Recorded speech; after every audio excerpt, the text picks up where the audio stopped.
KSRTC ബസിനെ school കോമ്പൗണ്ടിലേക്ക് സ്വീകരിച്ചും സഞ്ചാര സംവാദം സംഘടിപ്പിച്ചും വിദ്യാർത്ഥികൾ. തോമാപുരം സെന്റ് തോമസ് ഹയർ ഇനി സംശുദ്ധമായ സ്വർണം ചെറുപുഴയിൽ. Thomapuram Saint Thomas higher secondary സ്കൂളിലെ വിദ്യാർത്ഥികളാണ് സഞ്ചാര സംവാദം സംഘടിപ്പിച്ചത്.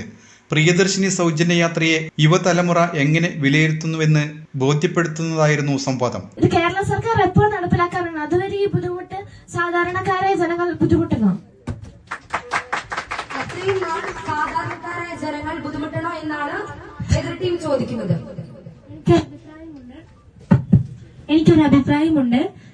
ഈ പ്രിയദർശിനി പദ്ധതിയിലൂടെ കീമോ ഡയാലിസിസ് പോലുള്ള ചികിത്സയ്ക്കായി അതേപോലെ മറ്റ് ചെക്കപ്പുകൾക്കായി മാസം 1-2 പ്രാവശ്യം ആശുപത്രികളിൽ പോകേണ്ടി വരുന്ന പാവപ്പെട്ടവരായ സ്ത്രീകളുണ്ട്.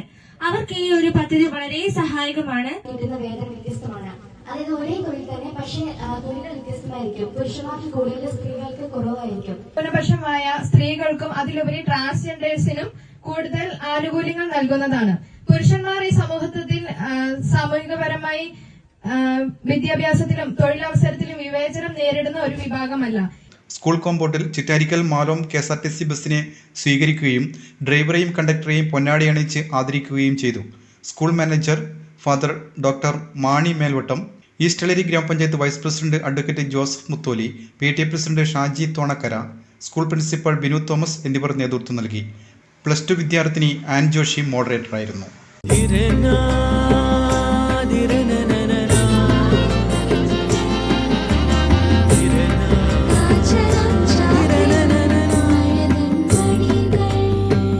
ചില ബന്ധങ്ങൾ പവിത്രമാണ്. കണ്ണും നിറയും മനസ്സും നിറയും. സ്വന്തം ജോസ്കോ ജ്വല്ലേഴ്സ്. ഇനി സംശുദ്ധമായ സ്വർണം ചെറുപുഴയിൽ.